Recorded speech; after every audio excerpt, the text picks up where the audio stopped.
Let's see. Is this mic on?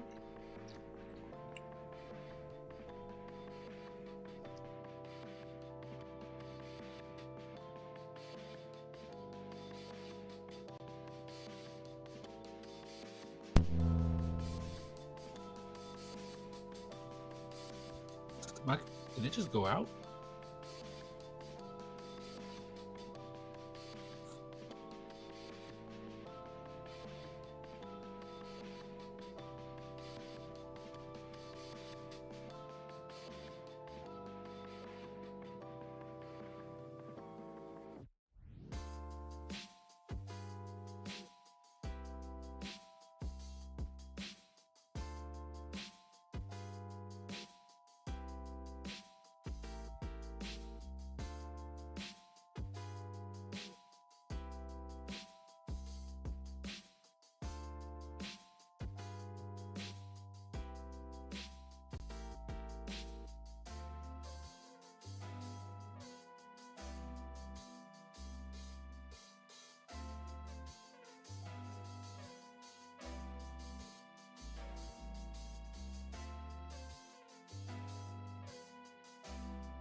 Let's see. Can you hear me? Okay. I think that I had to just use my other mic. This one over here needs to be charged. So it kept going out. Let me change the top.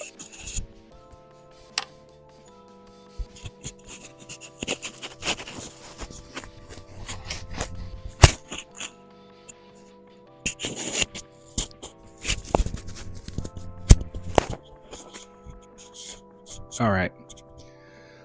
Whew.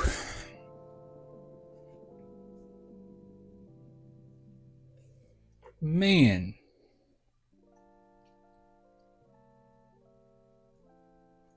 It's very dark in here. All right.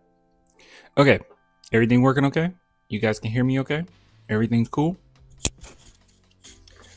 What a game. Tough game, but we won. Man. All right, so hold on. Let me look at these super chats real quick. I did not see them. Oops, using the wrong microphone. Thanks for the super chat, Larry. He says 48 mother effing minutes, pounded the rock and ran through the tape, baby. It's not supposed to be easy. Missed layups, bad turnovers. Evil genius Mitch with the goated intention foul play call. That was Wemby. Revenant. Hey, what's up, clan? Cornette sucks and is horrible. Where you get that from? Cornette is the best possible backup center that you could have asked for Wemby. He's gonna have games where, yeah, he's not necessarily good enough to do even 1% of what Wemby can do, but it's okay.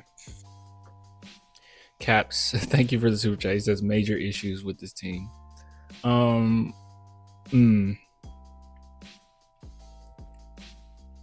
McLaughlin's block reminded you of Manu. Yeah, it was like the same type of block. Those two missed free throws at the end low-key saved us, but that was all us.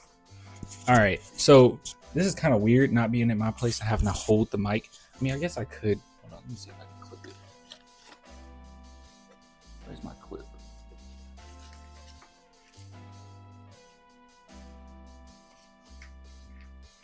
Actually, we'll just hold it. I don't know where my clip is. Okay, so how should we start this? Hold on, let me bring up. What a game, bro. What a game.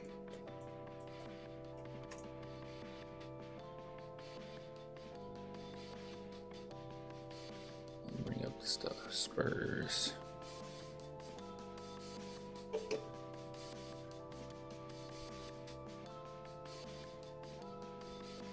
Okay. So hold on. Charge my phone while we're on here.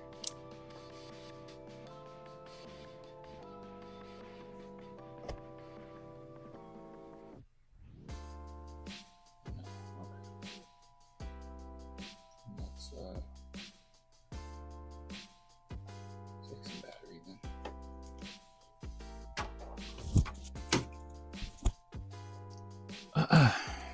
Why don't you turn on the light?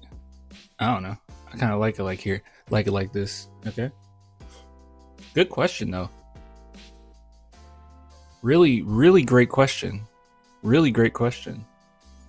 No, I'm at my parents' house. Someone asked, why don't I turn on the light? Well, this was a very scary game. It was very spooky. Okay. So let's just say this is a spooky stream. I'm in my parents. I just don't want the light on. I don't know. I'm cool with this right now. All right. So, got another super. Larry is on it. Oh my God. Super chat from Larry. He says 16 wins is all that matters now. One at a time. Playoff bound. Go Spurs go. Smash the like and buy some merch, family. Keep believing. Caps, you keep crying and kick rocks. Dang. I got chatters calling each other out. Oh my goodness. Okay, so I have a lot to say about this game. He mentioned merch, so yeah, let's bring up merch really quick. This was by far one of the most disappointing games, while also being the most reassuring. And I'll tell you why I think that. So anyways, if you guys are interested in merch, go check out clanthemerchfan.com, link in the description. Hold on, who was the last order?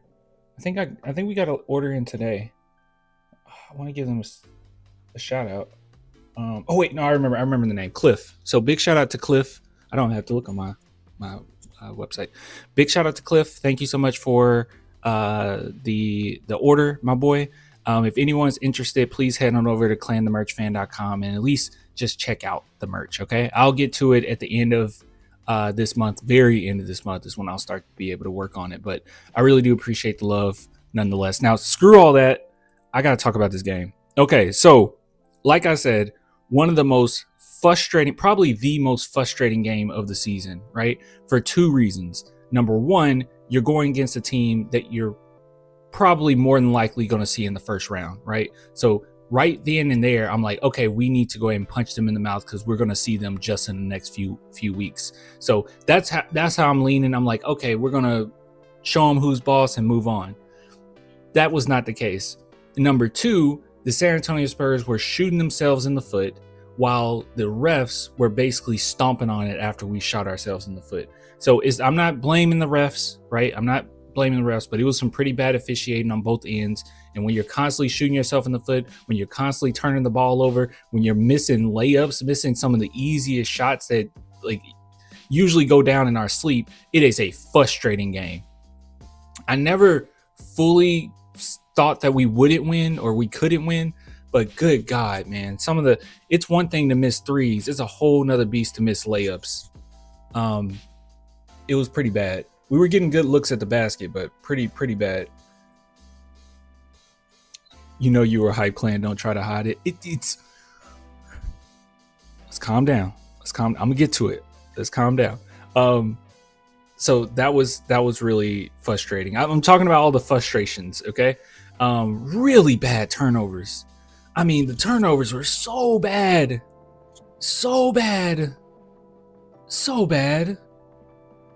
And it was everybody. It felt like everyone contributed in some way of making bad plays. It was so bad. And that's not something I'm used to. They have not been doing that this season. Not to this degree. And then Little Rock, thank you for the super chat. He says, Suns, Warriors, and Wolves legit have me worried. I don't want to face any of them in the playoffs. Well, we got to get over that fear. Well, the Wolves, we might not. We'll see what happens. But Suns, Warriors, I don't know why you're worried about the Suns and Warriors. It's going to be a normal playoff series, tough one, but you shouldn't worry. You shouldn't worry whatsoever.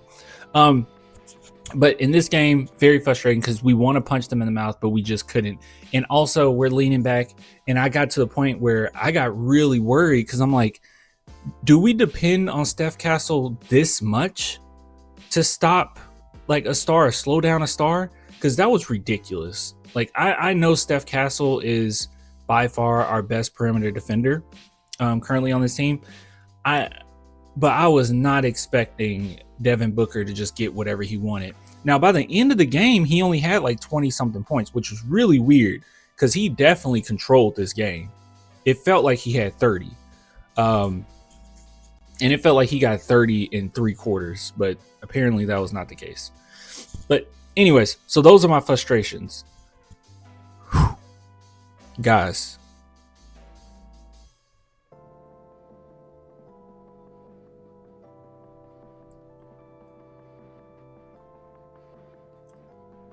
Wembanyama is absolutely incredible. When I say single-handedly, I don't mean this lightly. I'm not going to sit here and say, well, let's give this player credit. Let's give this player credit. Yes, Fox made some big plays down the stretch. I understand all that. But when I'm just talking both ends of the court, who's the most locked in, Wembanyama was by far the best player on the court. And this was a type of takeover that brought me back to like the Timmy days. This brought me back to when a player can just put the team on their backs and just go get it. Every single play he was making was genius. Every single one. Even to the foul. Foul and Fleming like that. Even the foul. That was genius. Every single thing. He was just completely locked in. Hold on. Let me go to the stats. Absolutely incredible. And when I say that I felt more reassured, I'm gonna explain to you why I felt more reassured. Hold on. Let me try to bring it up on the screen. Hopefully it works. We haven't used my laptop in a while. Let's see. Oh, cool. We're good. So let me explain to you why I felt so much more reassurance in this game, okay? So what we've been talking about over the course of the last week, and the one thing that I've been worried about is like I'm trying to find, all right, what's kind of our blind side here, right? Our blind spot. I mean, like what is it about the Spurs that's a clear weakness? Because every team has a weakness. What's our clear weaknesses that could hurt us in the playoffs? And to me, a big chunk of them showed up in this game. Sometimes our perimeter defense isn't as good as it was. It was horrible tonight. Sometimes we make some bad decisions down the stretch. I don't think we made a lot of bad decisions down the stretch, but some bad turnovers that showed up. I don't think we shot that well. I'll have to look at the, yeah, we didn't. Okay, cool. I see it. I don't know if you guys can see it. 29% from 3. So we were horrible as far as shooting. So I was worried about that too. Like, okay, well, what happens when we aren't shooting the 3 ball that well? What happens when the only players you can depend on are Wemby and Fox? Are we going to have a set play where we can just go get it? Because we haven't had that. I watch every single Spurs game. We do not get, I mean, it might be hyperbolic to say never, but like it feels like we never get those plays where it's just Wemby go get us a bucket. We did it a few times with Fox. It never really feels like that with Wemby. And this was one of those occasions. So now I'm just sitting back and I'm like, all right, everything is going wrong.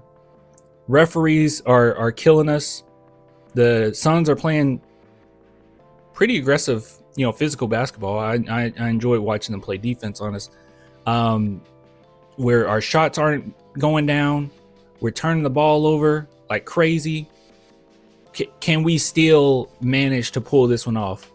And I felt so much reassurance watching Victor Wembanyama just completely take over the game. And there was no doubt in his mind on that last shot, because on that last shot, it almost looked like he was hesitating at first, because I'm just not accustomed to watching Wemby. We've seen Wemby hit big shots, but no like time is running off the clock. We need you to hit a buzzer beater type play. We don't get that many of those. And I'm just sitting there. I'm like, okay, what are we going to do? Like, what is Wemby doing? The way that he just was patient, he had no doubt in his mind that he was going to hit that shot. No doubt in his mind that he was going to hit that shot. Absolutely incredible. Absolutely beautiful. Man, what a fun ending. What a fun ending. I feel so much more reassurance because all of my biggest nightmares showed up in this game. All of them showed up in this game. But as long as you have Victor Wembanyama, you can do anything. Not too many are going to be like this. Okay. It was just one of those situations where in the playoffs, you can't just drop games from your own like incompetence, right? You can't just shoot yourself in the foot willy-nilly and expect to win a series. And that's what I was worried about. Now, Spurs haven't done a ton of it this season, but there was enough times, enough sample sizes where I'm like, okay, I'm a little worried about it if that were to be the case. And you can even see it from the plus minus, bro. You can even see it from the plus minus. Devin Vassell just does a lot of other things. He does not have to just score. But the only ones with a positive plus minus were Dylan Harper, Devin Vassell, and Wembanyama. And there was some really bad minuses in there. Carter Bryant minus 15. Luke Cornett minus 18. Pretty rough. But guys, I'm here for it, bro. I am absolutely here for it.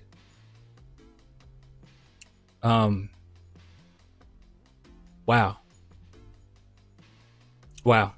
Just beautiful, bro.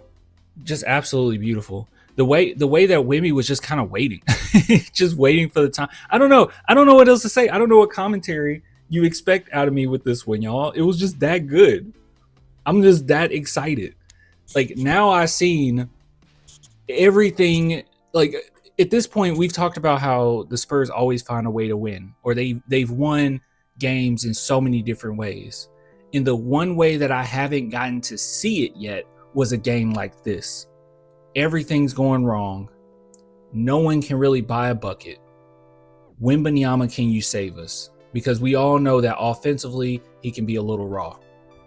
But when the game was on the line, he hit a 3, and then he hit the game-winning mid-range. And he only left 1 second on the clock. He wasn't going to try to. He didn't think there was going to be a second chance. He didn't wait for a second chance. Every single play he made, defensive end and offensive end, was flawless. It was all Wemby. I'm not trying to disrespect Fox. Fox has hit some really big shots for us, right? He hit some big shots for us. Devin Vassell was solid. I'm not saying that he wasn't. Dylan Harper 2 for 9 is crazy because he should have hit all his shots because all of them like were in and out. But man, oh man, this was just Wemby. So I say let's go as far as Wemby can take us. You guys know I'm somebody who, like, over the years, if you've kept up, even when we used to just be on Instagram and used to just go live on Instagram, I'm someone that's I'm usually pretty optimistic, but also like I'm realistic as well. Like I don't try to get my hopes up too much nowadays. Like, but this team is special. I really do believe this might be a better team than the 2017 one. And they don't have to face a super team.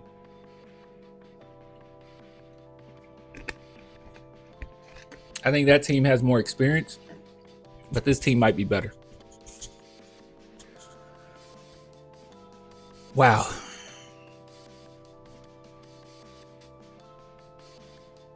Did Harper actually say that? Harper didn't say that. Dylan Harper didn't say that.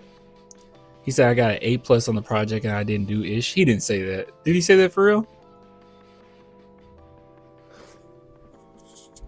That's so funny if that's true. Everyone bringing you up, Caps. Cap's always going to be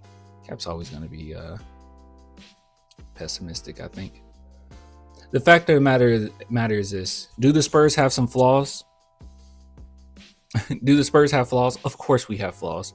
One of the biggest ones is experience, right? And sometimes they struggle with perimeter defense, especially if it's not Castle out there. All that is true. But the funny thing about it is you look around the West and who we got to get past, they all have flaws. Look at the Lakers. You don't think the Lakers have all these crazy flaws?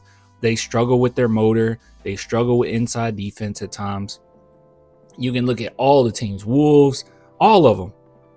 And the most perfect team in the West, I would say, is the OKC Thunder. And they have a weakness. And their weakness is us. So I don't want to sit here and cry and complain and say, well, we have this weakness. We have this. Every team has a weakness. The 2014 Spurs have weaknesses. Everyone has weaknesses. Everyone has flaws. It's okay. You're not going to be perfect. Okay. I think 2014 is probably the closest thing you can get to perfect, but you're not going to be a perfect team. All you have to do is find ways to win games like this. That's all you got to do. Find ways to win games like this. Nothing was going for us. Refs were horrible. We were horrible. And Wembanyama knew and he recognized, I have to step up. And I saw, what was it? It was Michelle Beadle's podcast. And she was talking about how, or they were having a discussion on will Wemby ever surpass 83. And they brought up a really good point. They were like, he's probably too unselfish to do that. He's not going to be able to do that, which I kind of agree. I don't think Wemby will do it because he's always trying to get other players involved, which he did in this game until he recognized, yeah, it's just me. Like, my boys don't have it tonight. It wasn't like a angry at him, wasn't a, upset or, oh my God, my teammates are trash, kind of like the attitude Kobe would have at times. It was really just, I want to do what I can to take this one home. This is my MVP game. I think he should get MVP. If he doesn't, he's getting in the near future. But absolutely beautiful game. I don't know. Do we even need to look at stats? It was just Wemby, y'all. Everyone was bad. At least offensively, like, it was really bad. I mean, Julian did give us a 4 for 8 from 3, so that's good. But it was mostly just bad. How many turnovers did we have? We had 14 to their 11, bro. It felt like we had 50 turnovers. Fox gave you 4. Devin gave you 2. Vic gave you 3. Dylan gave you 2. That Carter turnover was horrible. I was not mad at Mitch for benching him shortly after that.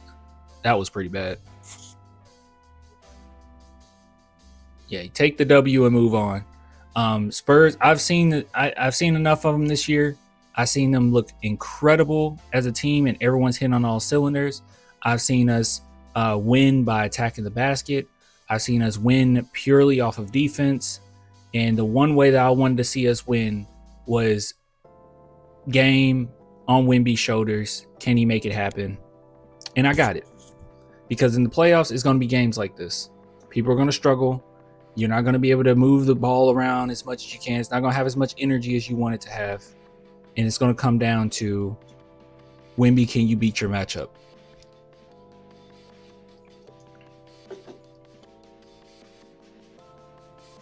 And by the way, really good defense from,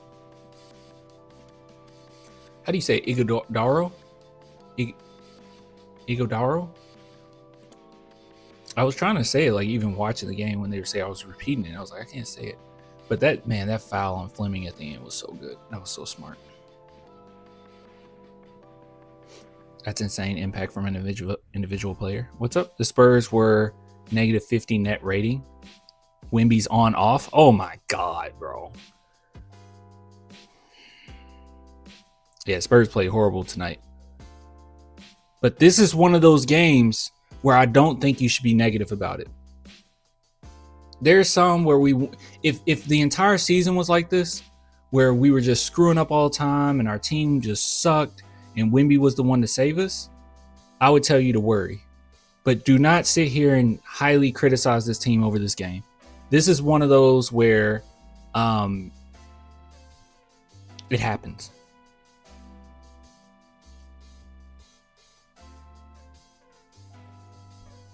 Igadoro. This is literally just one of those games that just happens. You know, you're going to have games like this every now and then. And we don't have enough of them for you to be upset. It happens, LOL. What do you want me to say? It does. It does happen. Sometimes you have really bad showings. Sometimes for some... here's the thing. I'm not just addressing Caps. This is anybody that feels pessimistic about this game. If you go back and watch it, please go back and tell me what exactly was wrong with the way that we were playing offensively. Like, it seemed like we were continuously getting, other than the turnovers, I thought that was horrible, but we were getting good looks constantly. There were so many missed layups and mid-range shots that normally just go in. It was in and out like 50 times. We were getting good looks, but it was everything kind of against you on this one. You can't buy a bucket. That stuff happens. The turnovers, you need to clean that up regardless. And then you got the refs just making horrible calls left and right. I mean, nothing was really going your way. But I think it really showed the mental prowess of this team for them to still come back, even when it felt like it was quite out of reach. But if we had a bunch of games like this where it was like the Spurs got to always come back, we're always climbing. No, usually we're the bullies. Usually we're the ones whooping on teams and they have to climb back. This is a rare occurrence. And this was one of those situations where you're going to see this in the playoffs. Spurs are going to have games where they struggle. Defense gets really tough and you still find a way to win. That's special. This is a good team, a really good team. Really good team.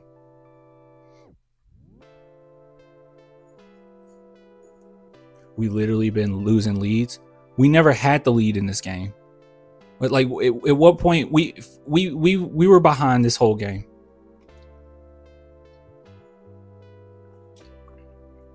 And then lose a lead. We were trying to gain the lead.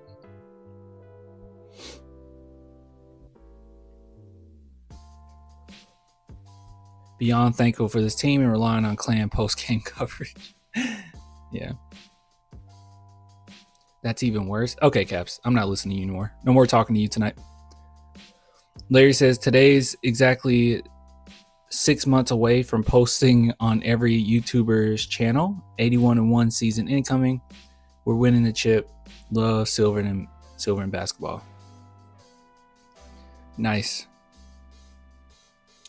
Really good stuff. Really good stuff. Really good stuff. Anyways, there's really no need to look at the stats here. It was quite awful. But one thing, too, that really helped us win, I know it's small, but we knocked down all of our free throws, basically. Spurs were 91%. Who messed it up? Cornette missed one, and Fox missed one. Okay. We were almost 100%. Without knocking down your free throws, you lose this game. It's just the small things, man. Spurs played hard down the stretch. They played smarter down the stretch. Wemby just locked in, put the team on his back. The team as a whole hit all their free throws, basically. It just shows that basketball is just so nuanced, man. Because there was no reason for the Spurs to win this game with how it was going. When you just can't buy a basket and you're just making bad mistakes left and right and the refs aren't on your sides, like, you had no business winning this one. Anyways. Is it just me, or has Cornette been buns ever since the whole Magic City thing? I feel like Luke Cornette has some pretty good showing since that whole incident.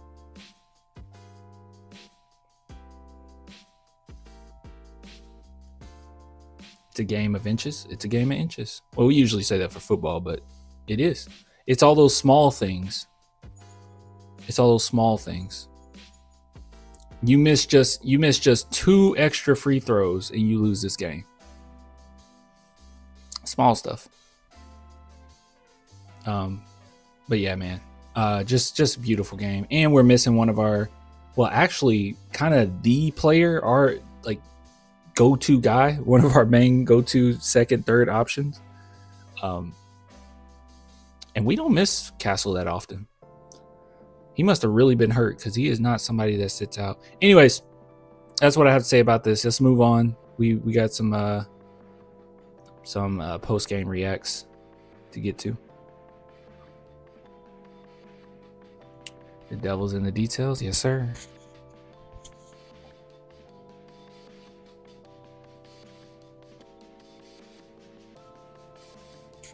Yeah, not looking forward to seeing Devin Booker, but we can't hide from everybody, y'all. That's why I just keep it simple. I don't want to see the Wolves, and I just keep it at that. I don't want to see the Wolves. Doesn't mean I don't think we beat them. I just don't want to see them. But if I sit here and I say, I don't want to see the Lakers, I don't want to see the Nuggets, I don't want to see... Nah, you can't do that. It's never an easy route to the finals. We're going to come across a series where it's win or go home. You got to win them. All right. Let's see. Did the Spurs post their post-game stuff?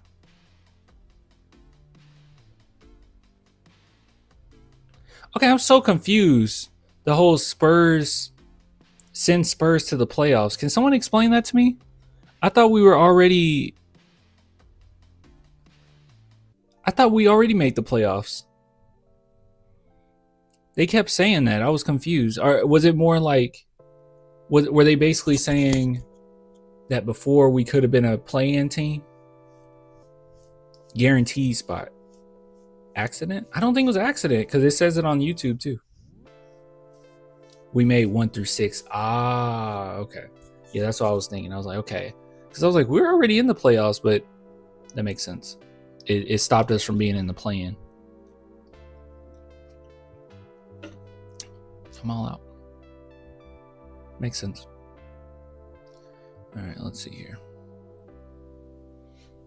All right, they didn't post it, but I'm going to go to NBA League Pass.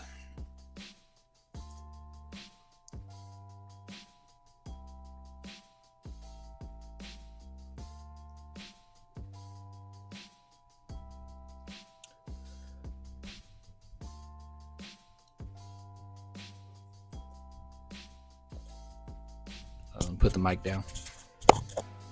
Can you hear me? I guess you guys can still hear me, right? How bad is the mic if I do it like that?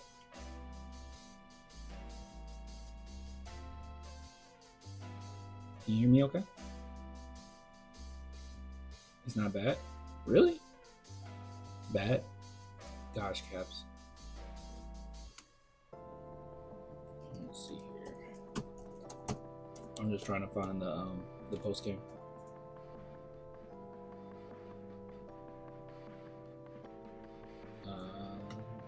Yeah, I typed in the wrong password.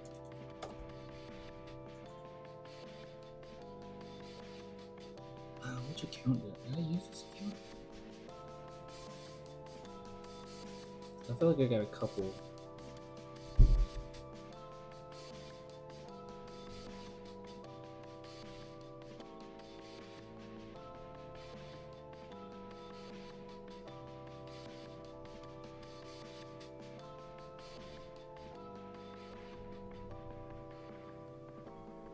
Oh.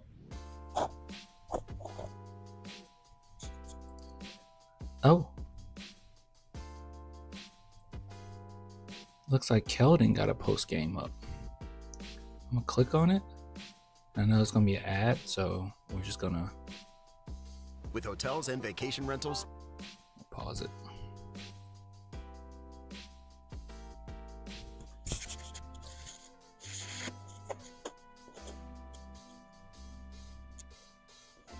What's up? He doesn't know how to act. What are we talking about?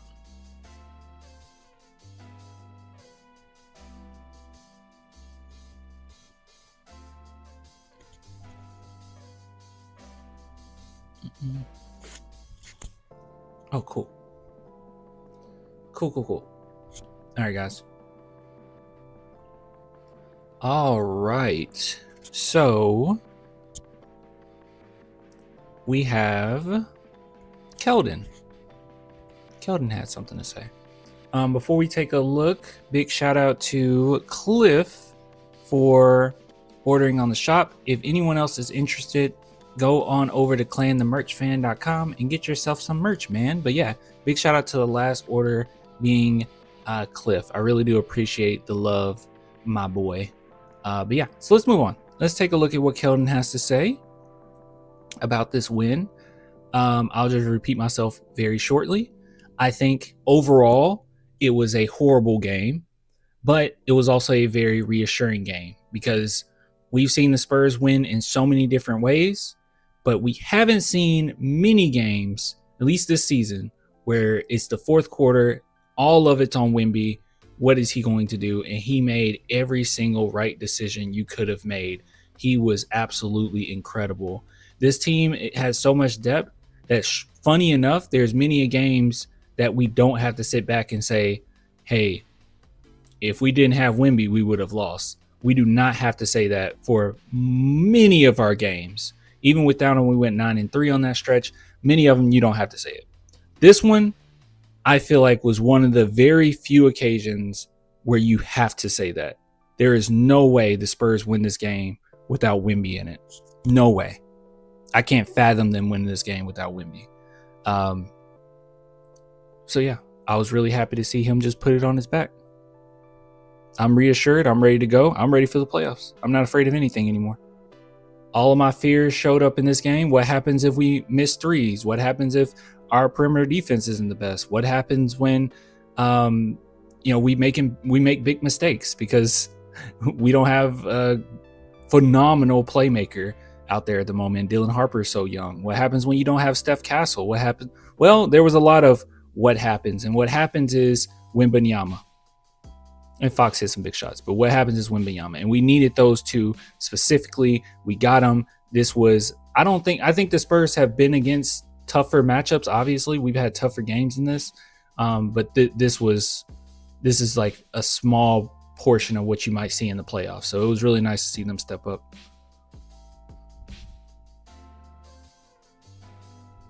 What the heck?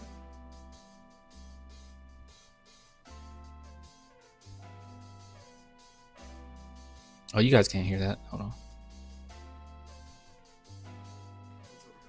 No, Merch can't call it. As the guy who's been here the longest, and Did I quote Home Alone? I've seen Home Alone once. Do not be mad at me. I wasn't crazy about that movie. I think it's because I didn't actually watch it as a kid. It should have been my movie as a kid. I mean, I'm in that age range, but no. I watched it as an adult. I wasn't that crazy about it. been through First playoffs. This is my first time clinching a playoff, being in the playoffs. By the way, Die Hard is the greatest Christmas movie of all time. Just want to throw that out there. And everything you guys have gone through to get here. What's the feeling like? I mean, it feel good. I mean, it feel like a long time coming. It feels like it feels surreal because you when I think it feels surreal because I've been through every step. I've been through, we couldn't skip no steps to get to where we at. And I feel like, it really means something to me. It's personal to be able to be in the situation that I'm in. It feels like Keldon came to the San Antonio Spurs at actually the perfect time. At least for him, like how much love he's gotten over the years, because he came right around the whole Kawhi Leonard situation. So we were kind of like grasping at like anybody we could. Spurs fans were really into embracing everybody that came through San Antonio, but man, he's been great this season. Even in his bad games, I can at least sit back and say, Keldon's not a liability defensively. Shout out to Sean Sweeney for sure. Like, Keldon's been incredible. I mean, I wouldn't want to be anywhere else and do it anywhere else than here and go through the process here with my brothers with the Spurs. Like I feel like this is like almost like a dream come true to be able to, you know, work through all the mishaps and work through the process and see the outcome of it, and knowing that we still going, that we still striving for greatness, we still, you know, trying to reach that next level. And I feel like you know, this is a special group that we have, and you know, I'm blessed to be a part of it. You're down 10 with 4.5 left. What did y'all do defensively to just force tough shots? We just had to lock in, you know, and Man, that ending, those last few possessions, man, they could do nothing. I mean, I know I gave all the praise to Wemby, but it was more than Wemby down the stretch. They could do nothing. We did have them clamped up at the end. They did nothing. you know, just do the things that we know we're capable of doing and executing, you know, down the stretch. And I feel like, you know, we locked in. We forced some tough shots, and you know, we just walked it down. We didn't panic. We stayed composed, and you know, we just trusted in each other, trusted in our coaches, and you know, we fell back on our habits, and you know, we continue to do that time and time again throughout the season. And you know, when times get tough, as they will, you know, you gotta continue to double down, triple down on those habits, and I feel like our group continues to do that at a high level. All the times over the last 3 years, you've seen Victor be excited, be happy. How did that rank at the end of that game? I mean, I gotta go back and watch like regular season Kobe, young regular season Kobe. Wembanyama, he loves this game so much. We are so lucky. You know, old heads are going to try to tell you, like, you know, back in the 90s, everyone cared. That's not true. You had a handful of guys. People that are like this, it's not that many of them that's in the league. Like, not everybody was walking around like Michael Jordan. Not everybody took it as serious as Kobe Bryant. There's not that many. But Wemby is in that category of just a few guys throughout NBA history that really cares. And we got so lucky. Obviously, Tim Duncan is one, you know. But we got so lucky. he's been phenomenal. I feel like, I mean, to see how happy he was to, you know, hit the game winner, and, you know, to see the performances that he put on, you know. I feel like I said it out there, like I said in the interview, you know, he's playing at an MVP type level. Man, you know, it's hard to deny when he's doing what he's doing on both ends of the court. And you know. Exactly. Wemby cares more than most everyone in the 90s too. Yeah, like it's a people just having their nostalgia glasses on. Like, I've heard people say the early 2000s more players cared than ever. Shut up. That's not true. Like, I love me some Allen Iverson, and he wanted to be for his teammates. He always wanted to be the guy to win. I was watching an Allen Iverson documentary, and he was talking about that. Like, I just wanted my team to always feel like as long as I'm on the team, we got a chance. Like, he cares about teammates and winning.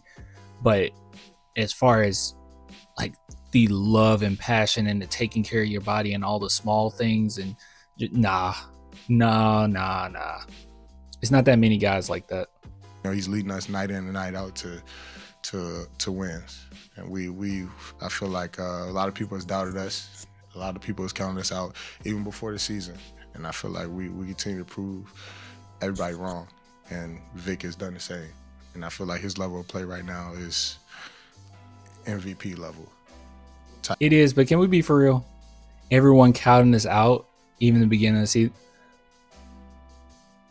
Okay, I keep up with the media. I keep up with the fan base. Obviously, I talk to you guys all the time. I'm on Spurs Twitter. I'm everywhere. I pay attention, and I also pay attention to what the team says. I feel like they counted themselves out. There were plenty of times where they said our main goal is to make the playoffs, and that was it. Now it's shifted, right? Like, now, you know, things have gone differently.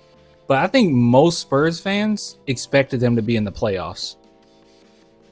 I don't know if many people expected them to be play-in team. I was calling 4. Last season, I think people thought that they would, or Spurs fans thought they would be in the play-in, which I didn't agree with. And I was actually happy that we weren't because, you know, obviously, for obvious reason. I don't know. I counted them out. You never counted them out.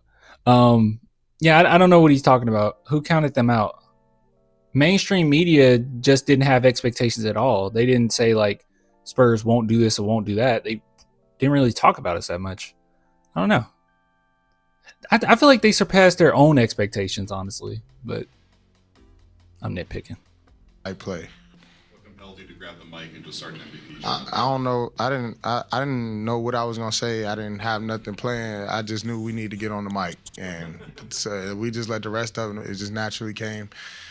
I mean, that's just us. Like, I feel like that's just our group, and you know, he deserves it. He deserves his flowers. He deserves it. He's playing at that type of level. He's been our guy on and off the court, and you know, I'll be the one to go out there and speak out and say what needs to be said, and that's what needs to be said. Victor Wembanyama, MVP.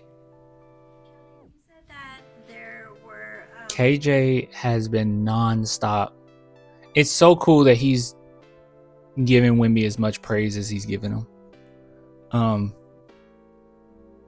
That was a really cool moment. There's a lot of cool moments. I feel like if you watch the San Antonio Spurs and you see how much they care and see how they celebrate and stuff, and you call it like cringe or corny or whatever, I think you're cringe or corny. And I know that there's going to be a bias here somewhat because obviously me being a Spurs fan, but I think there is a difference between OKC and the Spurs as far as like personalities go. I don't know. They seem corny to me. I don't know. I don't know. Coming from a corny guy, I have to say they seem corny. Spurs seem cool. They all seem pretty cool. A lot of people that doubted you guys, but you proved them wrong. How does it feel to They got prove swagger. people wrong throughout the season? I mean, for us, it's just staying together as a group. You know, the outside noise, people will talk, you know, but, you know, we continue to stay together and we continue to have each other's back, and that's all that matters. We believe in our coaches, we believe in each other, and, you know, everybody, you know, you can have your opinion, everybody has one. We put the time in, we put the work in to be where we're at, and, you know, we're confident that you know, we continue to strive and stay together as a group. For haters, I mean, you know, that's what fuels the fire. Caps. And, you know, continue to fuel Caps. the fire. Caps, say something negative, please. Each and every day we come in, we continue Caps, to strive please. to get better, to work in to be where we're at, and Caps, you know, please. we're confident that you know, we continue to strive and stay together as a group. For haters, I mean, you know, Caps. that's what fuels the fire. Caps. Oops. I got too cute. What up? I got too cute. It's hard to Nah, Merch control ain't this on calling. here. Oh my gosh. What up? All right, I got too cute. Never mind. No, Merch can't call. You guys saw what I was trying to do there. Guy who's Caps, keep talking. Oh my god, why can't I fast forward? What up? Wait, can you not fast forward on this thing? What up? You proved them wrong. How does it feel to Dude. What up? You know, continue to feel our fire. I'm not Each doing and that every day again. We come in. We continue to strive to get better, and we will get better as a group. And, At least you guys knew what I was trying to continue do. to stay together and ride this thing out. have wins like this? What does it say about the team's identity? I mean, it means a lot. You know, we didn't play our best. We could have played a lot better, but you know, great teams find a way to win, and I feel like tonight we found a way to win. We grinded it out and really doubled down, tripled down on things that we practice, and it got us to win. How special is it to share this moment with Dev? Yeah, we appreciate you, bro. Keep talking.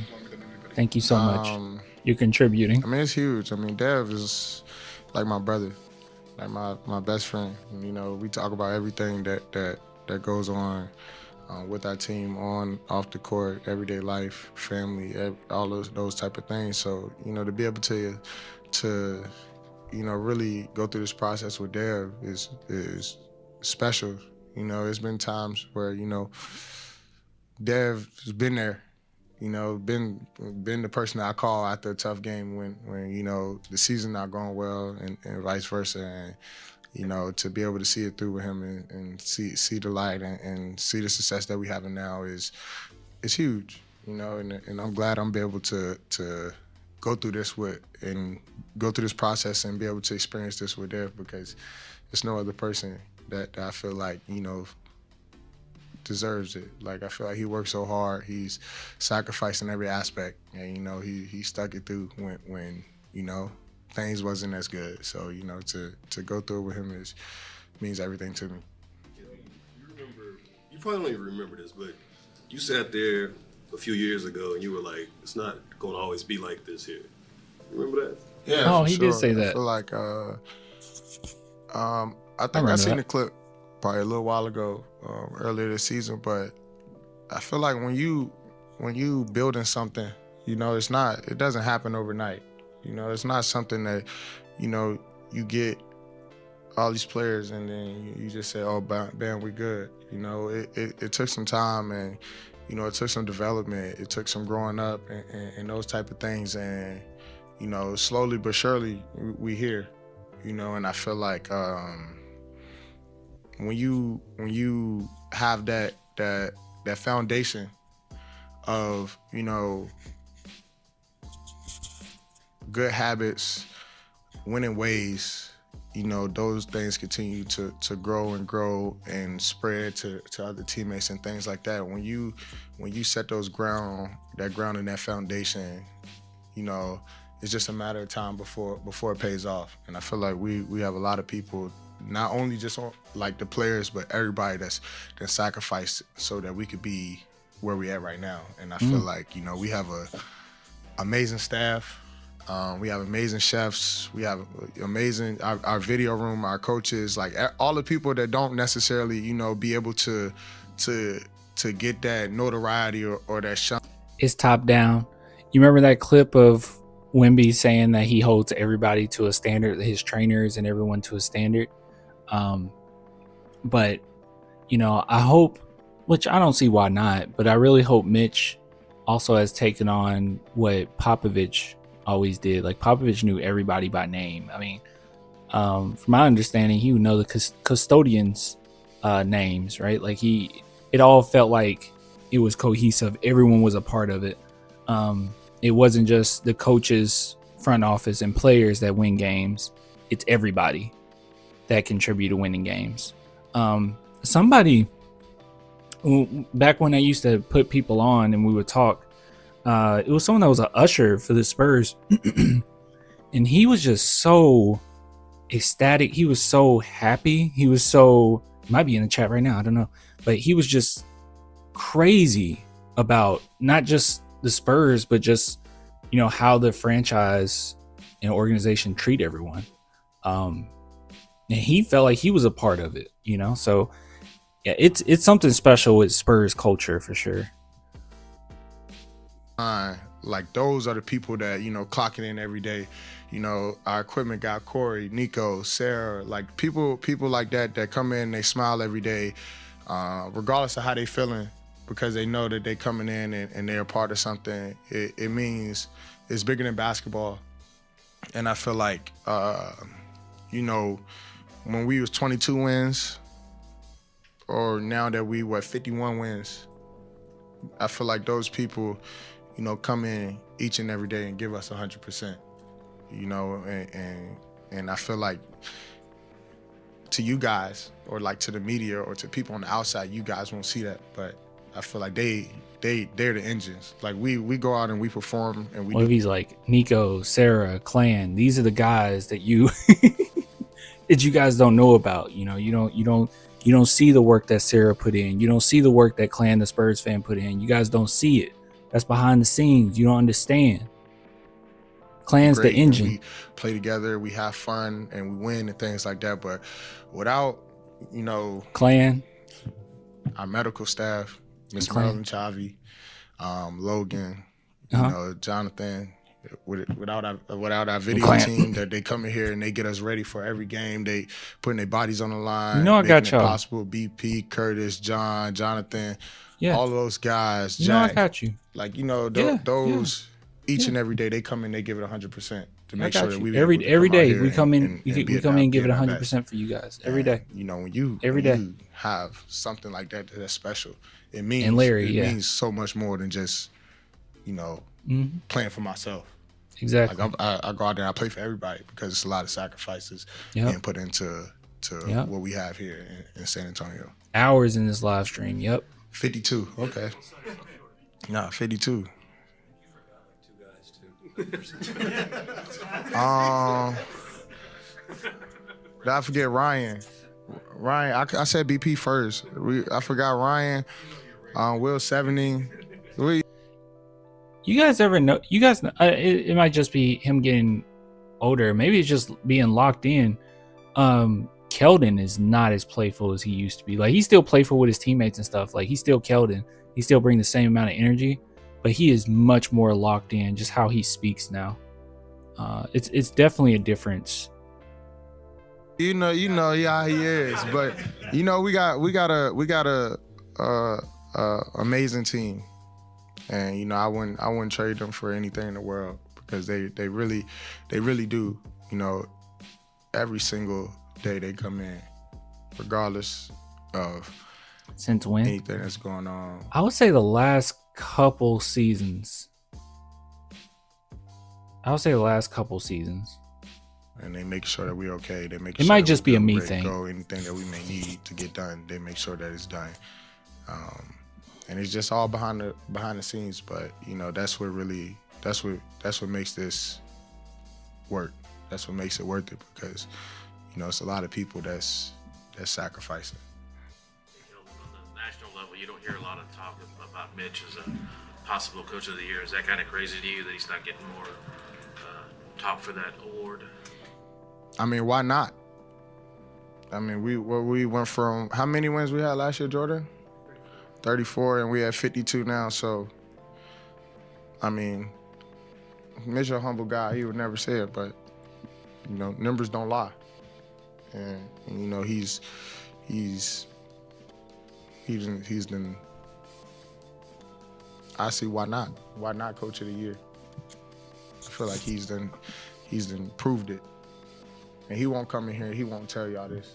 He won't go in here and say, "Oh, I'm the coach of the year," like this and that. But numbers don't lie. He's proven that he belongs, and he's proven that he'll be here for a very long time. Why don't we talk to Keldon more often? I love hearing Keldon speak.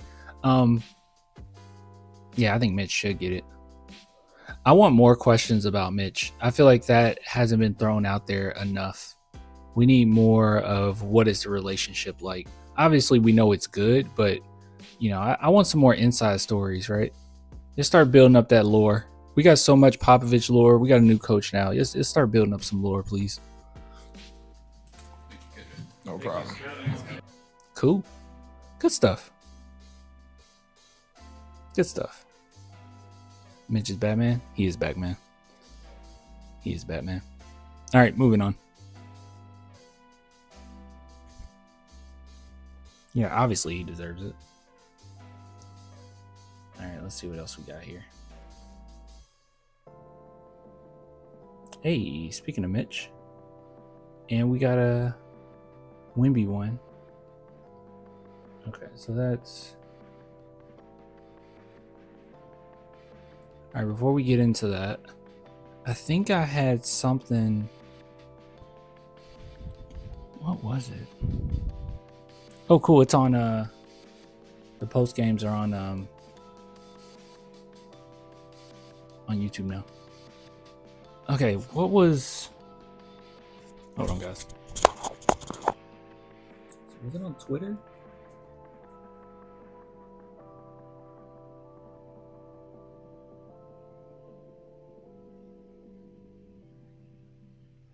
Yeah, we already went over that Derek White and Cornette.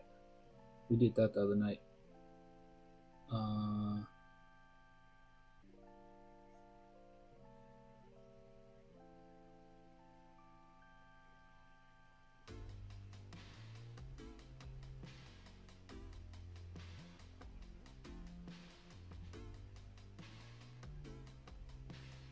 Oh, it was this.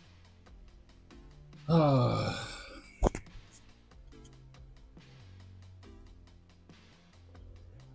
Okay, I was looking for the clip that I was gonna go over, and I was like, man, this would be interesting. But now, I really don't want to, because I can't stand hearing this man speak. But our Spurs were mentioned. It was something that went mini viral. We got to talk about it. And what I'm talking about is Skip Bayless talking about Wembanyama. So before we get to that, big shout out to Cliff. Will be in the last, or not the very last order, but the last order during this stream. That order from the shop. Thank you so much, my boy. I really do appreciate the love. If you guys are interested, please head on over to clanthemerchfan.com. Get yourself some merch. Link in the description.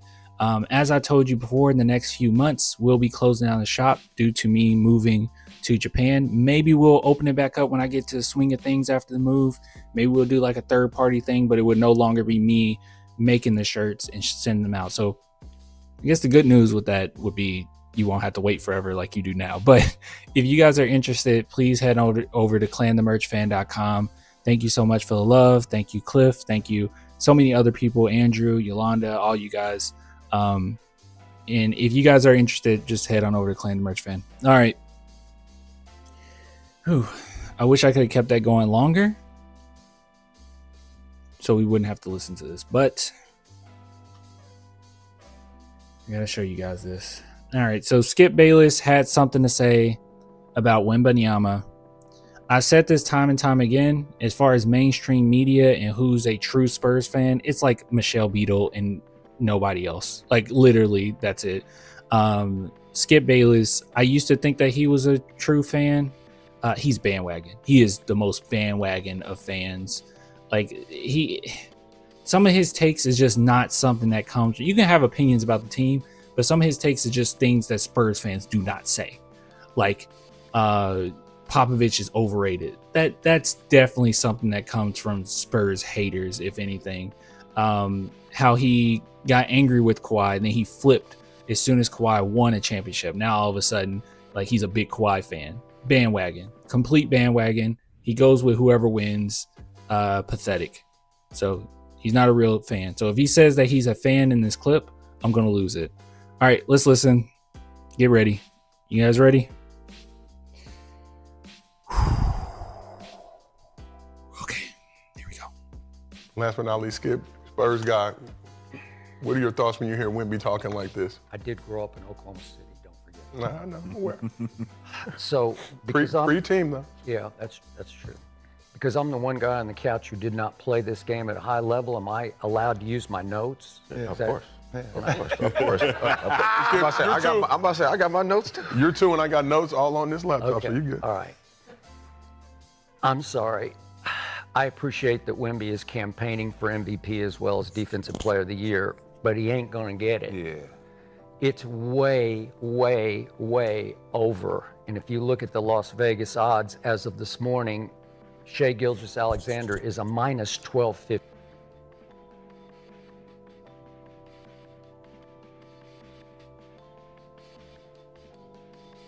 If you look at the Las Vegas odds, wow. Okay, hold on. Let's listen to more. Sorry. I know people don't know the numbers, but it's like yeah, way, way, way over. No, it's not. It is nowhere near over. We got so many games left. Prohibitive favorite over a Wemby and Joker, who are both at plus 2,000. It's the Grand Canyon. It's over. As is Defensive Player of the Year, which Wemby won like 3 months ago. Yeah. That's way, way over. But all you need to know. Well, he's right on the DPOY. I don't know who would even. Yeah. Can you skip? No, you got to listen, Andy. Is that SGA's team is obviously 3 games ahead, but more important, the Thunder have played 43 games without SGA's all-star running mate in the backcourt. 43 games with no Jalen Williams, who, by the way, was an all-star last year and second-team all-defense, and they've been without him for 43 freaking games this year, and they're still without him, and I don't know what the outcome is because they keep saying hamstring, and there's no idea. They're not saying any target date. I don't know if he's going to make it back this year. He might have. The Warriors, I mean, not Warriors, I'm sorry. The Thunder have so much depth. I mean, that's what makes them so special. They have a lot of depth. Like, yes, they lean on SGA. I think that they don't completely fall apart, but without SGA, yeah, he's your guy, but they just have a lot of depth. I don't think that if Wemby was missing I don't even know who you would call his running mate, maybe Castle or Fox, I still think that we're successful. And the Thunder were successful when SGA was out for that period of time, right? Weren't they doing pretty well? Am I tripping? If I'm wrong, you guys can tell me I'm wrong. Torn his hamstring for all I know. And if they don't have him, they're not going to beat San Antonio in the postseason. But the point is that if you look at what SGA is doing, he's having a better year than he had last year. He's making 55% of his field goals, and Wemby's making 50.6 of his, and he's like 7'6". And he's out shooting him from 2 and 3 when Wemby, which drives me crazy because he just doesn't post enough, and he's cut his threes down some. God bless him. I got that, but some. He cut it down some?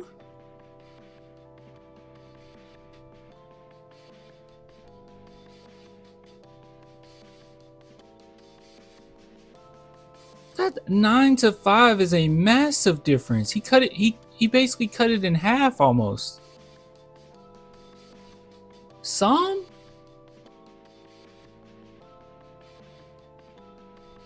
He's shooting a higher three-point percentage, and he cut down his three-point shooting. And just to say he doesn't post up enough, like Wemby is all over the place as far as how he plays, and it's dependent on whatever the team needs of him. Okay, that's fine though. If he wants to criticize Wemby's offense, sure, there's times you can criticize Wemby's offense. I'm not mad at it. He's still averaging 24 points at very efficient rate. That's fine, but are we just going to ignore defense? I really hope he doesn't ignore defense. The bottom line, SGA for 6 straight years has improved from 3. 6 straight years. He's up to 39. He wasn't a very good three-point shooter. And like Magic and Jordan, he came in and said, okay, what do I have to do? I got to teach myself to make this shot. They are daring me to make this shot. Watch this. 39% this year, but more important, last 5 minutes of games, clutch time.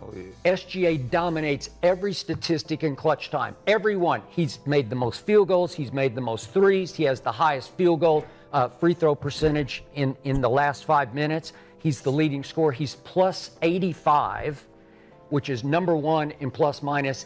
As you guys can see, I'm not taking anything away SGA. SGA is absolutely incredible. But I don't know. I understand that offense wins MVP. I understand that, but I think Wemby has incredible offense, but good guy, bro. The defense is generational. Like, he affects games from that. I think it should be everything. In the last 5 minutes of games. I mean, he's it for them. Every night I watch them, he just says, okay, it's my turn, and he shuts the game down. He did it last night in Orlando. He just said, no, that's enough. Orlando, you guys are 21-11 at home. Watch this. Look, Wemby is number 1 in defensive win shares, which he should be by far, but number 6 in defensive win shares in the whole league is this guy. SGA's number 6 in defense. I don't know. That's really, really good. And the other thing about Wemby is he does lead the league in blocks per game, obviously, because how can he not? And obviously he leads the league in chain shots per game by far. But his blocks per game are significantly down from last year. He's 3 blocks a game this year. He's 3.8 last year. That's a big dip, man. Yeah. So he's not doing it at the level he was last year. Are we watching the same games? Okay, I think that that's absolutely ridiculous to insinuate that Wemby has gotten worse defensively from last year. Did he ever fathom that maybe Wemby isn't getting as many blocks for a couple reasons? Number one, he has better defenders on his team. And number two, teams are not trying him as often as they did before. Wemby is by far a better defender. Every asset of his game, he's a better player than he was last year. He's a better defender. That's crazy.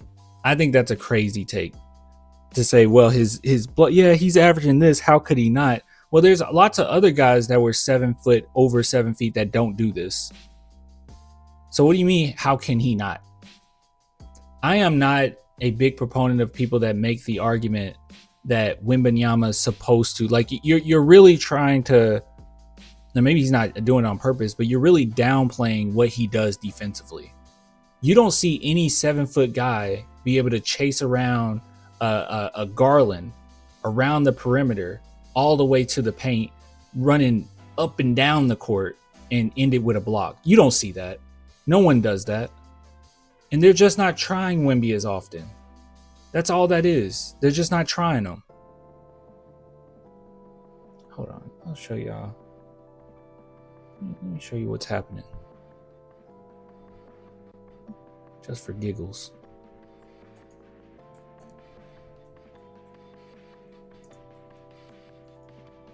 Let's see if I can find it.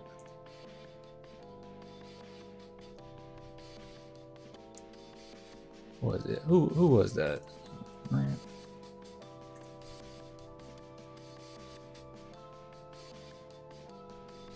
Here you go.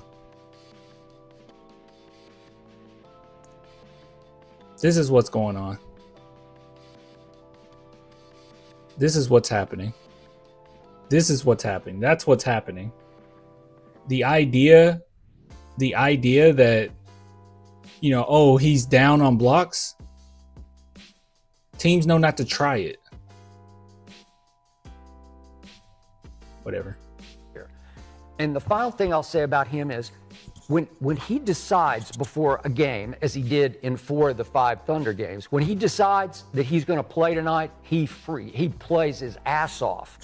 But there are many games along the trail where I don't know what he's doing. Nope, I don't want to hear that. Look at the Las Vegas odds. I'm gonna have to go back for it. I don't want to hear that. That's absolute nonsense. I've watched Wembanyama all this dude. You're not paying attention, and you just want to criticize to criticize. To once again insinuate. Now you're insinuating his effort. To say like Wemby doesn't bring the same amount of effort every single game. There's a few of them that it's not as great, but I guarantee you, I do not hear mainstream media talking about Anthony Edwards when he has bad games or poor games or he doesn't show enough effort in certain games. Like, no player in the NBA is 110% every single game. But Wemby, I would say 90% of the time definitely is. This is a guy that will go against the Los Angeles Lakers when they sit their entire roster and still give them the utmost effort. A ridiculous amount of effort. That's ridiculous. Absolutely ridiculous. Disgusting. This morning, Shai Gilgeous-Alexander for free. He plays his ass off. But there are many games along the trail where I don't know what he's doing. He just comes out and, listen, SGA plays every dribble of every night. And it doesn't look, it's not like Russell Westbrook hard because it's not like shocking to your eye. But he's just playing at the same speed every. Oh, he plays at a certain speed. He plays at a certain pace. Did he ever consider that SGA is much older as well? SGA is like, 27? Wemby's 22? That's a massive difference. Wemby being in the conversation at all is incredible. For you to sit back and criticize his effort and then say he doesn't go at the same pace that SGA goes, I don't know. I just think that's ridiculous. Dribble every night. So to me, he's still it, and his team is still it, and they added Jared McCain. And I don't know if you guys have been watching, but he's he can score the basketball. He can shoot it. And he defends at a higher level than I thought. So now they go with their death lineup with that when SGA rests, and when they go Jared McCain and Did he just say he didn't even know how well SGA guards? Like, he's known for being a great defender. AJ Mitchell, he scored 20 a game for most teams, and Isaiah Joe, who's their best shooter, with Chet and Hartenstein. That's their death lineup, and they've been blowing teams off the floor with it. They're still a little better than San Antonio, and the final thing I'll say is they're actually a tick better rebounding the basketball as a team than San Antonio is. They're a little better rebounding team. That will serve you well. No rebounds, no rings in the postseason. Just I don't know. So first and foremost, everything that he said, most of it I don't even actually disagree with. Like, for instance, everything that he said about SGA, I agree with. Like, SGA is incredible. If he were to win MVP, I'm not angry at it. But what does bother me this entire time is, like, instead of just saying SGA is really great and he's just performing at the level that he's performing at, and maybe Wemby doesn't get it because of that, to start insinuating certain things, like just flat out lies, like saying, well, he was averaging, this amount of blocks now, this amount of blocks, and it's not that big of a difference, but not even given the nuance on why his blocks will be slightly down, and then saying that's a big difference. But then when you talk about his 3-point shooting, like, he's shooting half as amount of threes that he was last season, and you say, well, he's slightly improving. I mean, he's slightly not shooting as many threes. Like, what is it? What is it? Like, to say that's a massive difference in blocks where it actually isn't, and then to say it's a slight difference in 3-point shooting, which it is a massive difference, and to insinuate that he doesn't show enough effort in these games. I've seen Wemby come forward in every single, just about every, I'll say 90% of games, and give it a crazy amount of effort. And even in the games where it's not enough effort, he's really tired, but he's still trying. I don't know. I don't like it. I think this is lame. But I also have a bias against Skip Bayless, to be real with you. But if someone has a take that SGA should win MVP, I'm not mad at it. But I don't think that it's massive as a gap. And I feel like a lot of times with the way that Skip Bayless talks about things, he has to kind of throw stones or throw rocks or like come up and make up some points to try to bolster up another guy. I mean, this is the same reason why him and Shannon Sharp, got into it, because he would do that. Like, instead of just saying that Tom Brady's great, now Shannon Sharp isn't as great as he was as a player. Like, and I feel like he's kind of doing that with Wemby. He's not going as hard as he's done in the past, but to like throw out these little jabs that have nothing to do with nothing, I don't know. I don't like that. Like, Wemby has shown so much, and that's been my main thing this season, is when we go against really bad teams, that effort is still very high. I mean, we're just coming off of a game against the Kings. I was about to say Jazz. Against the Kings, a really bad Kings team. He didn't go easy on them. So he's always showing effort. I do think he struggled a little bit on those back-to-backs. But nonsense. Okay, Caps, I'm going to be so honest with you, dude. I'm going to be so real with you. This is what's about to happen.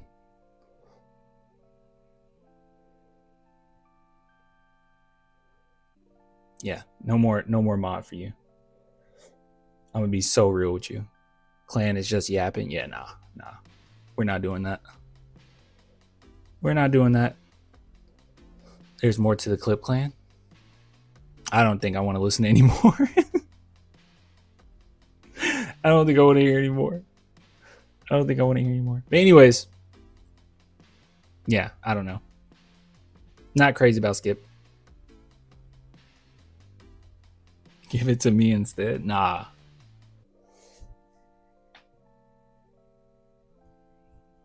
You are a dictator? Yeah, I am. I am a dictator.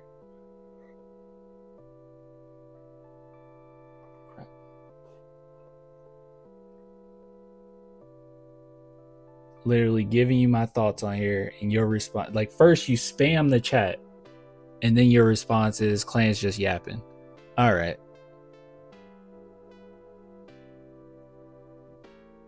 One minute timeout.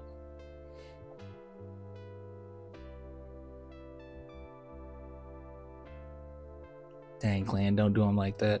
Nah, he'll get my privileges back someday. My wife and I got to watch the game at Frost. Ooh, that's cool. All right.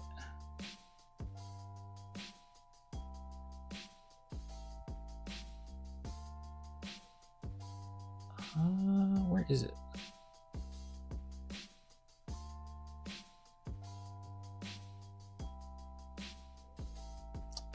Guys, I'm not gonna lie to you.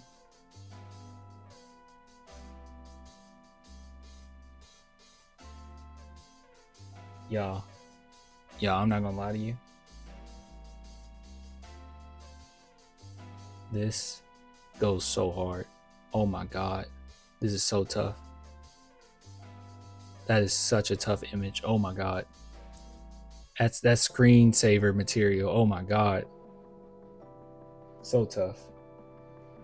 All right, so we're going to listen to what, I guess we'll just do what Wemby had to say. So we'll listen to what Wemby has to say after that gorgeous W.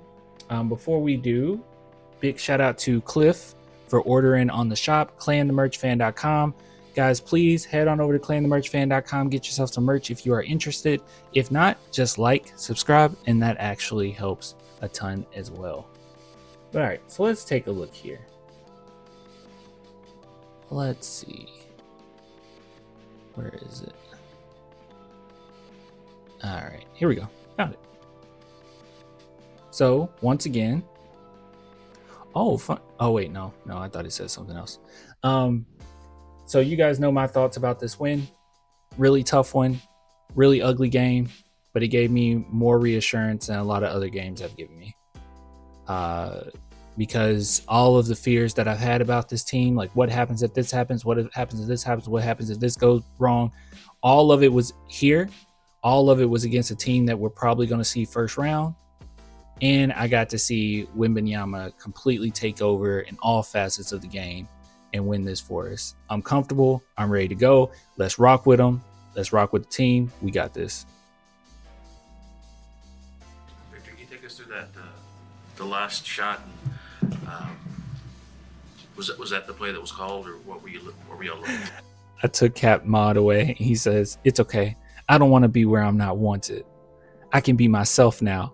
Stop being so dramatic, all right? You'll get your mod back. This is like your mini timeout, all right? Jesus. On that shot. What is this little we're blue ready, mark right? down here? And De'Aaron reacted well. Actually anticipated what the defense would do, so kind of told me what to do. And in these situations, I guess the key is to not overcomplicate. We know it's not going to be an open shot most of the time, so it's pretty straightforward.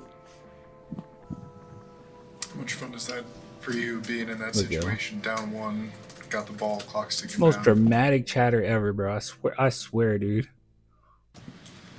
It's very fun. We hadn't had this type of situation in a while,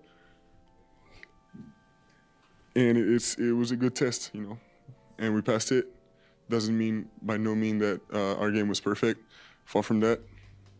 I think it was actually below average. But it's a good test, especially at this moment in the year. It's not a meaningless game, you know. I mean, I should say it's a meaningful game, close to the playoffs, so it's a good test right now. I agree. That was my thing, that they passed the test. I was very frustrated. It was everything going wrong. Horrible game. But they've shown every way that they can win games. Every single way they've shown how they win games. So many different scenarios we've been in, and we came on top. So yeah, there's just another one of those, and this was kind of the last one. Really, the last test. Everyone is trash. Wemby, can you save us? And Wemby most definitely can save us. You got here, we've been talking about building towards the playoffs, and now that it's official, you guys are in. What was that post-game feeling like, and The feeling in the locker room. I really like. Of course, the first instinct is to be proud of it and to love it because we're part of it. But the key for me is to try to not care, because we want to attack 82 games, and I'm not gonna lie, I'm scared to become complacent. So I'll be on the other end of the spectrum and try to not care at all. Because, as you mentioned, you guys hadn't been in that specific situation in a long time, but it seems like over the course of this year, you guys have done really well in those clutch moments at the end. And for a team that hadn't been there a lot before, what do you think has gone into that? It's not just you hitting shots. It seems like you've handled those moments really well. We got De'Aaron Fox, clutch player of the year, former clutch player of the year, so that's a big component of it. And we got talented guys all around. We can put 5 offensively talented guys on the court at any point of the game, so it matters a lot. We can do 5 defensive. Let's see: Dylan Harper, Steph Castle, Wemby, Carter, Devin. Oh, or Julian. Huh. He's right. And I think, again, the fact that we don't have experience can be on our side. And in that situation where I think you held the ball for the last 9 seconds, are you waiting for a double team? What's kind of going through your head as your situation? I mean, in this situation, you want to wait. If you take the shot too early, whether you make it or miss it, it's you're shooting yourself in the foot, because the defense will probably get the rebound and have some time, or inbound and have some time. So you want to shoot it as close to the 1 or 2 seconds. This way we have a chance to get offensive rebound in case of a miss, and in case of a make, they don't have time. You said that the team struggled tonight, but down 10 with 4.5 left. He's the GOAT. What were you all able to do? He's the GOAT. I ain't never seen Michael Jordan hit a shot like that. Never. Michael Jordan ain't never did that. He never hit a game winner. This is my GOAT. Shoot stops, I think we were lacking preciseness. Is that a word? Preciseness? Precision, yeah. Thank you.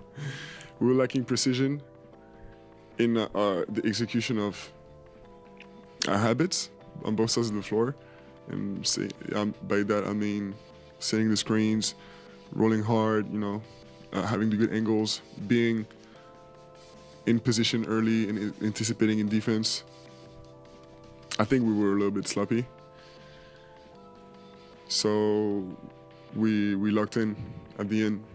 And I think personally I was, so I had to make it for it in the last minutes. Wemby, it's clear that habits have formed the culture here at Spurs. Could you talk about some of the habits you've developed over this season to prepare you for this moment?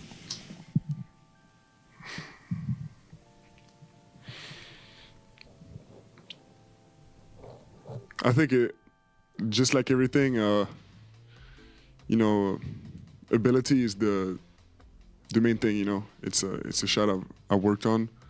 It's all things we're not.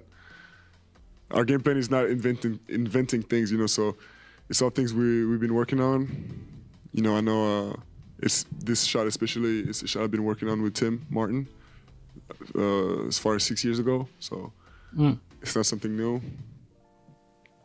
And over the season, it's just reps. I mean, we always say what's the go-to move? What's going to be your go-to move? What move should we go to? What set are we going to go to win the game? I might be tripping, man. If you guys can bring up other examples, I mean, I'm with it.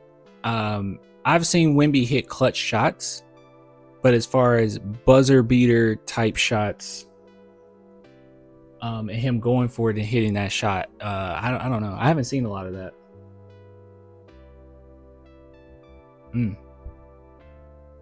We got to answer to any situations that comes in front of us. Do you remember the first time you met Mitch when you got here? He was an assistant at the time. The very first time? Yeah, or or your first one that comes to mind? So the earliest memory I have with Mitch, it was at the old facility. So that's a while ago because we didn't stay there a long time. And it was a few days after leaving France, right? I mean, after We're getting my lower. season it was maybe 7 days after my last game in France. And I was amazed at how many staff members we could have for one player. And I was shooting, like just regular shooting practice. At the end, we're just doing free throws, and we're like talking, and Mitch was there. Mitch was leading the session.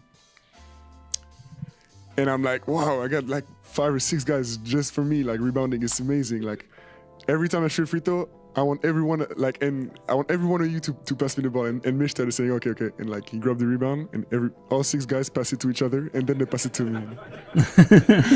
And Mitch kind of initiated that. Hey, Brandon, I was going to say, beginning of this, before the season even started, you said the defense was going to be the identity, non-negotiable. Seeing the team sort of progress to where you are now, is this kind of what you hope for, the defensive identity?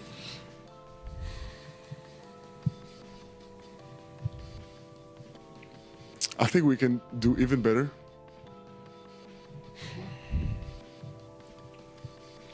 But the good thing is, like, I can feel we've built habits. I can feel we get, and that's on both sides of the floor, defense especially, like we get to things without even thinking about it that much anymore. And we know each other. That's true. And this game, it seemed effortless down the stretch defensively. And as bad as this game was, Suns only scored 100 points. I mean, that's something we need to keep in mind too. They did only score 100. So, even though we weren't hitting, I feel like it was more so us not hitting our shots and making mistakes than it were the Suns forcing bad shots and forcing turnovers. Like, we were kind of just throwing it straight to them, to be honest with you. And we can anticipate, and it looks like this on film too. That shot you took at the end, you've practiced shots like that a million times. Mm-hmm. Your mind's probably just kind of on autopilot. What about the moment after, when you were just kind of mean mugging everyone, screaming, whatever? Like, what's happening in your head at that point? That's a bad question. It was hard to take in all the stimulus around me. Like, I had the fans looking at me. I had this guy spilled wine on me. That was before the end of the game. Like, I make the shot, I sprint back on defense, and kind of hit a guy, and I got wine on my shorts now. And like, it was a lot going on, and I didn't see all my teammates come up like in a second, so it felt like I was getting mobbed. It's red wine. You can see it right here. Good, French. Tu parles à l'instant du fait d'être jamais satisfait, rassasié. Yeah, guys, wasn't much commentary I can give on that one, to be honest with you. Yeah, not much commentary I can get on that. I don't know. I just feel very confident and comfortable, and I'm just like, I kind of want the season to be over now. Like, everyone just be healthy, get out of the season, let's go to the playoffs. Like, I am so comfortable now. Obviously, I don't want them to be comfortable, but I am comfortable as a fan, where I saw enough scenarios to sit back and say, at least when we get to the playoffs and it happens, it's not like we haven't seen it before. There's going to be struggles. I'm sure the Spurs are going to struggle to close out their first game or first series. That's usually a big hurdle, right? And there's lots of different problems that can come. But if the Spurs can manage to get their way to the Western Conference Finals and it's against OKC, I'm taking Spurs. I say we win it all. And even though I don't really want to see the Knicks, I don't think that there's anybody in the East as good as the top West teams. The East is going to be really fun to watch, but I don't think there's anybody. Maybe the Cavs is somebody we should worry about. I think we're 0-2 versus the Cavs. But hold on, let me show y'all something. Well, actually, I don't know if I can show you. I'm on my laptop, so I don't know if it's might not be signed in. Oh, I am. Okay, yeah, let me show you something.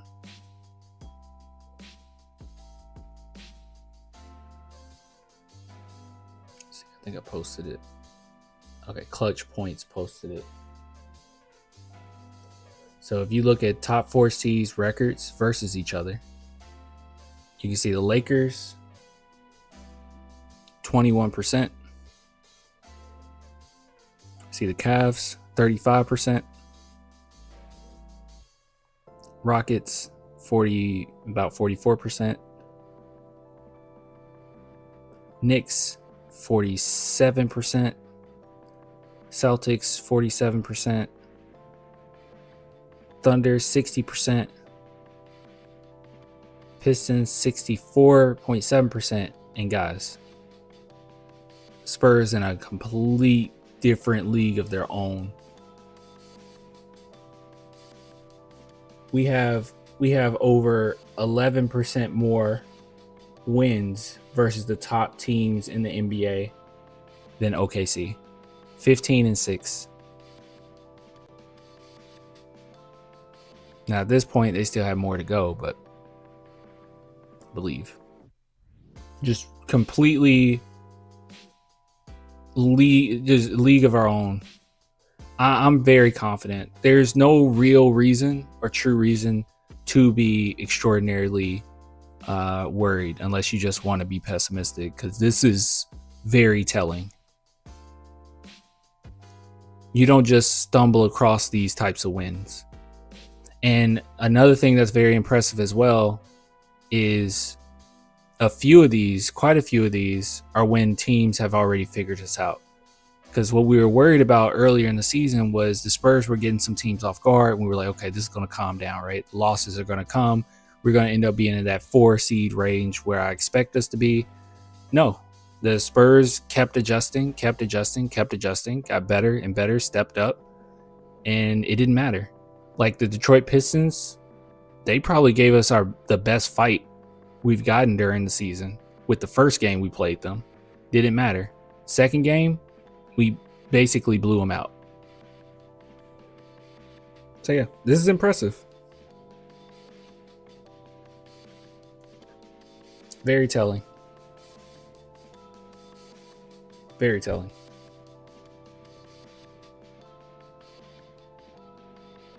Good stuff. Okay.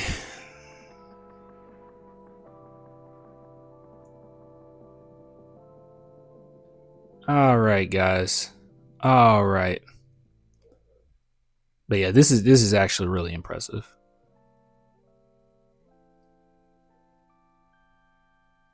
%60 wins against the top 4 teams for the Thunder versus 71% for the Spurs. Like we're in a whole different league. Whole different league.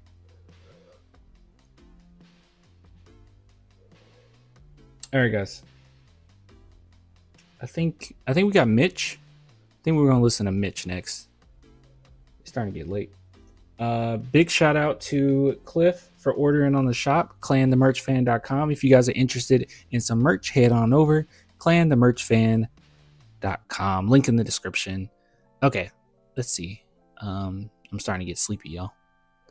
All right, let's go to Mitch. We already looked at Keldon earlier. Hello, Mitch.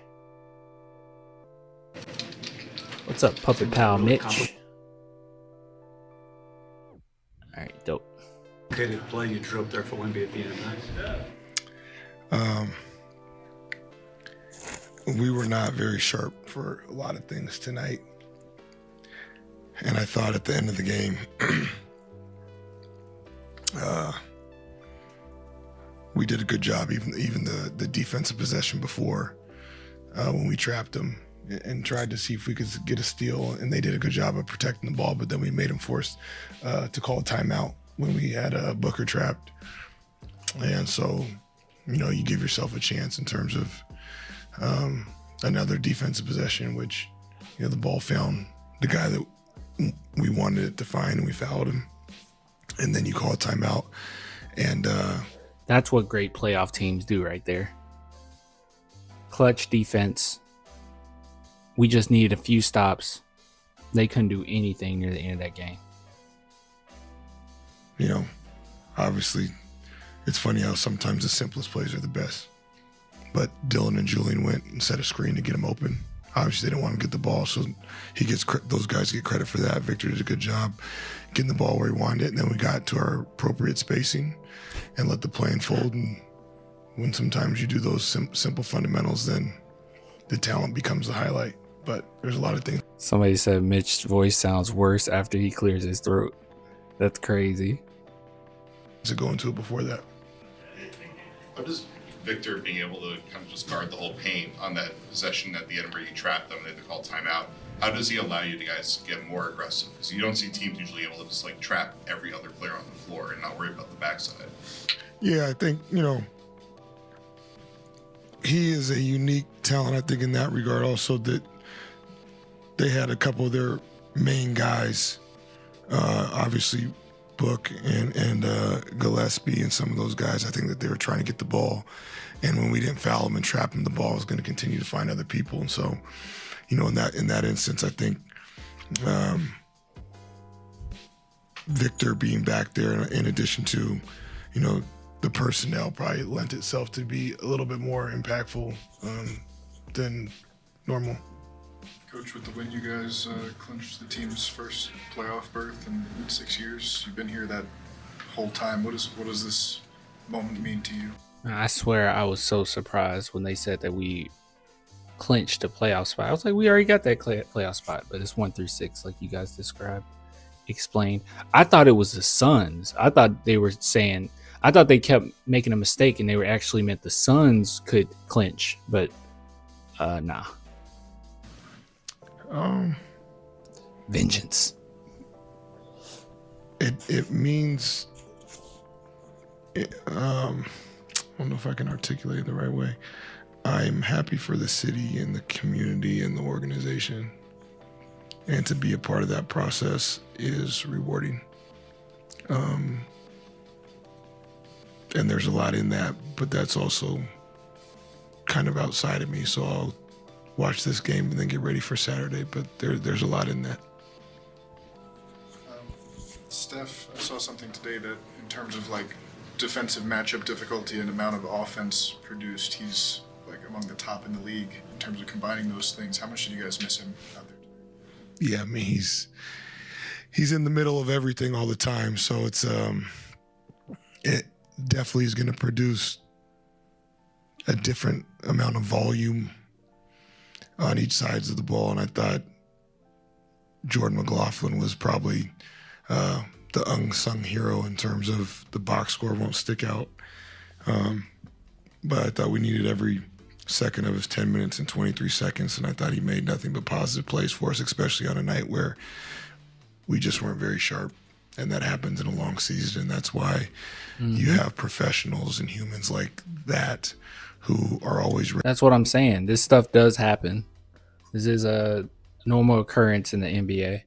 If it was a trend, if this was something that continued to happen, if it was the Spurs always get themselves in situations where they play really poorly all game and then you have to have Wemby bail you out, like I would be worried. But I haven't seen a lot of that. I've seen a lot of us beating up on good and bad teams. So, you know, a game like this is actually really good because you get to see what happens when nothing's going right. And can you lean on specific guys? Can you lean on Wemby to hit that clutch buzzer beater at the end? And you can. Well, he showed you can because he made every positive play down that stretch. Ready, and he picked us up and gave us a chance to win it. Castle's injury and how serious you guys think it is? Because it was a late kind of good question. Yeah, he's banged up. Again, he does, according to Tom, more than anybody else in the league. So he is rightfully so beat up after this long of a season. Don't see it being long at all, but we will be mindful, obviously 70 games in, of making sure we don't overextend anybody as we've seen lately. Just we have numerous guys that are banged up and we're just trying to be mindful of that while also still being sharp and getting our fitness ready and things like that. Yeah, not to ask for too much, but now that you're in the playoffs, what's the balance going forward between, trying to get the best seed you can and also not overplaying guys and also wanting to stay sharp and all those different balls you have to kind of juggle? Yeah, I think the North Star is just keep getting better. And sometimes keep getting better is taking a day off so you can let your mind rest and your body rest. And then you can really be ready to go the next day. And I think that's our job, to continue to hear them, talk to all the different departments in our organization that are at the forefront of, making those decisions and just kind of trying to continue to walk down the season. I feel like game ended. Vic goes to center court with the whole team, bangs the drum, then Keldon just grabs a mic and starts an MVP chant. You don't see stuff like that around the league very often. Just when you see all that happen. Wait, actually, really good point. You don't see that at all. Not many teams are as tight knit as the San Antonio Spurs are. I don't know, man. It's like you can praise somebody like Wemby and gas him up, and it doesn't really have much an effect on him because of how humble he is, but he just has his head on straight, like he's his biggest critic. So you can kind of just continue to gas him up. How do you feel about the state of your locker room, the chemistry, and just the whole culture that you've been building here? I actually haven't seen the drum, It's a special group. We've talked a lot this year. There's a combination of guys that have been here through some not as much winning. There's been some young guys that have been added very recently. There's been some older guys that we've added in the last year or two, and everybody's embracing each other and supporting each other and trying to push in the right direction, and that's powerful. I think it might have been, was it Dylan Harper when he came to the Spurs, where he said that, we're going to do something special, or we want to win it all, or, something like us not being in the playoffs that ends now, or something.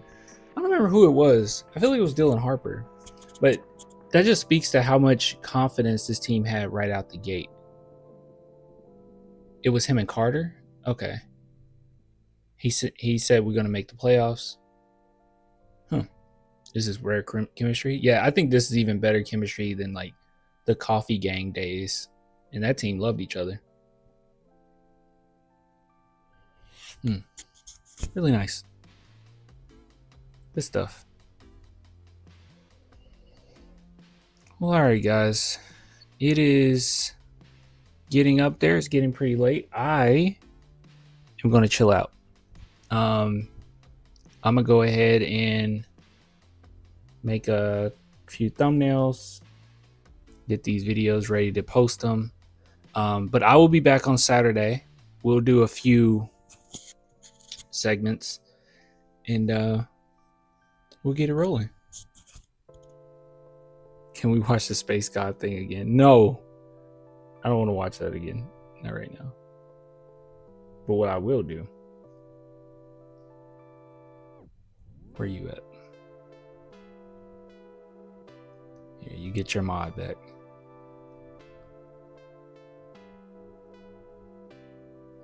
There you go. Got your mod privileges back. All right, y'all. I will get with you later.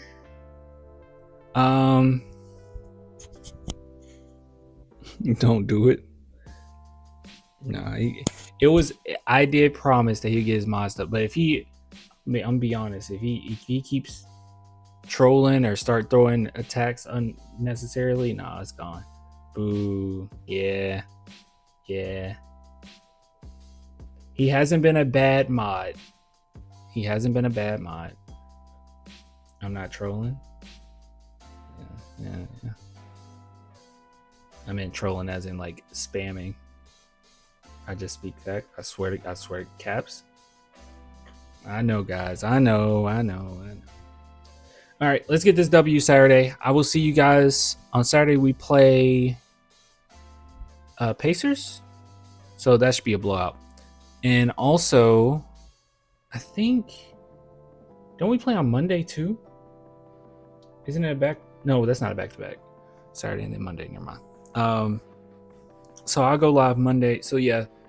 So what's gonna happen is we'll go live Saturday. We'll go live Monday. I'll be back at the crib. Wednesday I'm going to the game, and after that you guys won't see me until like maybe that weekend. But I'm not gonna post anything on that game. I'll be busy. But I'm gonna post some of the segments we've done previously throughout that. But all right, Clannies. See, ungrateful, ridiculous. Yeah. All right, I'll get you guys later. Bye, y'all. Have a good night.